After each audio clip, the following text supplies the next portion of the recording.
berapa kos nak maintain EV ni? The following are real users on social media platform yang cerita tentang maintenance cost diorang. Maintenance owner Tesla ni costed him RM5,829. After alignment, few tire changes and rotations, air filter and wiper replacement. And that's after 2 years plus. Tires for EV can be significantly more expensive than normal tires. Sebab ada extra features yang cope dengan performance EV, this Tesla user pula managed to save banyak. Sebab utilize Tesla destination charger yang charge for free. Real data suggests that it is up to 20% to 30% cheaper for charging.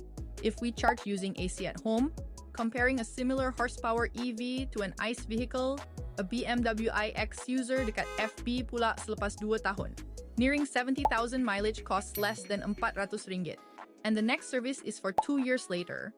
In the long run, there should be less wear and tear untuk EV, meaning it'll most likely outlast an ICE vehicle, dengan moving parts yang lebih banyak.